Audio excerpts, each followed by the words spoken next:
అసలు రాష్ట్ర బడ్జెట్, రాష్ట్ర రెవెన్యూ 2014-15లో రాష్ట్ర ప్రభుత్వం యొక్క రెవెన్యూ 62,000 కోట్లు. మేము దిగిపోయే నాటికి 2,30,000 కోట్లతో మీకు ఈ రాష్ట్రాన్ని అప్పచెప్పాం. అంటే 62ను 2,30,000 చేసిందంటే 4 రెట్లు పెంచాం. అందులో 2 కరోనా సంవత్సరాలు, 2 ఏళ్ళు కరోనా వచ్చిన 62,000 నుంచి 2,30,000 కోట్ల రాష్ట్ర ప్రభుత్వ ఆదాయాన్ని పెంచి మీ చేతికి ఇచ్చినాం కదా. 4 రెట్లు పెంచాం. మేమేమో 4 రెట్లు పెంచినాం 9.5 ఏళ్ళలో, 2 ఏళ్ళు కరోనా ఉండంగా. నువ్వు 2 ఏళ్ళలోనేమో డౌన్, మైనస్. ఇది నీ చేతగాంతనం.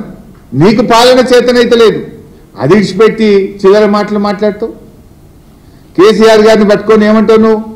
హైదరాబాద్కి ఏం చేసిండ్రు? అసలు హైదరాబాద్ కేసీఆర్ ఏం చేసిండో చెప్తా విని, ఒకసారి లిస్ట్ అంతా చదువుతా.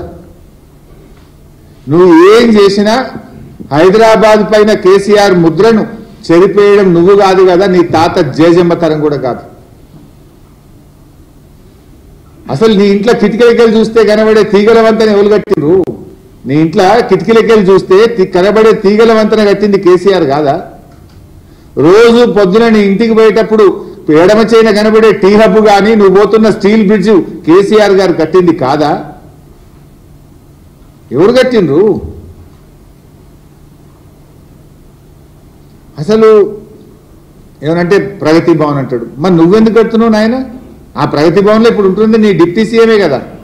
ఈయన గారు ఇప్పుడు MCHRDలో 100 కోట్ల రూపాయలతో క్యాంప్ ఆఫీస్ కడుతుండు. నీకు అసలు మాట్లాడే హక్కు ఉందా? నువ్వు ఎందుకు 100 కోట్ల రూపాయలతో MCHRDలో క్యాంప్ ఆఫీస్ కడుతున్నావు? అసలు అది స్టార్ట్ చేసింది 30 కోట్లు, అంచనాలు 3 అంతలు పెరిగి ఇప్పుడు 100 దాటుతుంది. దానికి రోడ్ వైండింగ్ చేస్తుండే. ఇంకా దీనికి సమాధానం ఏంది? హైదరాబాద్లో నేనేమో చేసిన. అసలు కేసీఆర్ గారు ఆనాడు మున్సిపల్ మంత్రిగా కేటీఆర్ గారు STPలు కట్టిండ్రు హైదరాబాద్లో. హైదరాబాద్లో ముఖ్యంగా స్ట్రాటజిక్ నాలా డెవలప్మెంట్ ప్రోగ్రామ్ తీసుకొని నాలాలను వృద్ధి చేయడం వల్ల ఇలా హైదరాబాద్లో వరదలు వచ్చినా నీళ్లు రాకుండా ఇలా చర్యలు తీసుకున్నది నాటి బీఆర్ఎస్ ప్రభుత్వం. మొన్న ఒకరోజు వరదలు వచ్చినప్పుడు హైదరాబాద్లో మా మాజీ మంత్రివర్యులు తలసాని శ్రీనివాస్ యాదవ్ గారు వరద బాధితుల్ని బీఆర్ఎస్ పార్టీ పక్షాన తాను సొంతగా ఆదుకోవడానికి, వారికి నిత్యావసర వస్తువులు ఇవ్వడానికి నన్ను తీసుకెళ్లారు. నన్ను తీసుకపోతే నేనే కిట్లు పంచిన. సనత్ నగర్ కాన్స్టిట్యున్సీలో దాదాపు 10-12 చోట్ల పంచిన.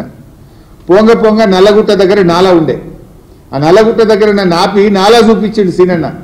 ఇగో ఈ కాంగ్రెస్ ప్రభుత్వం వచ్చినాక కనీసం ఈ నాలా పూడిక తీయలే బైసాబ్, అందువల్లనే ఆ పూడిక తీయకపోవడం వల్ల పొంగి ఇళ్లలోకి నీళ్ళు వచ్చినాయి అని చెప్పి ఆనాడు స్వయంగా శ్రీనివాస్ యాదవ్ గారు నాకు చూపించారు. అంటే నువ్వటే ఏమో చేసిన అంటావు. నీ ముఖానికి నాలాల పూడిక తీయలేను. మొన్న హైదరాబాద్లో వరదలకు కారణం పూడిక తీయకపోవడము. ప్రతి సంవత్సరం కూడా GHMC వర్షాకాలం ప్రారంభానికి ముందు స్పెషల్ డ్రైవ్ తీసుకొని నాలాల్లో పూడిక తీస్తారు. నువ్వు ఆ పూడిక తీయే శాత కాలేదు. ఇలా వరదలకు కారణం నువ్వు. ఇంకా నేనంటే ఏదో చేసినా అని ముఖ్యమంత్రి గారు మాట్లాడుతూ ఉన్నాడు. ఉద్యోగాల నోటిఫికేషన్ల మీద ఊకదంపుడు ఉపన్యాసాలే తప్ప అసెంబ్లీలో విడుదల చేసిన జాబ్ క్యాలెండర్లో ఒక్క ఉద్యోగమన్నా రిలీజ్ చేసినావా? అసెంబ్లీ జాబ్ క్యాలెండర్ నువ్వు ఇచ్చినావు కదా. ఒక్క నోటిఫికేషన్, ఒక్క డేట్ ప్రకారం ఒక్కటన్నా ఇచ్చినవా రేవంత్ రెడ్డి అని నేను అడుగుతా ఉన్నా.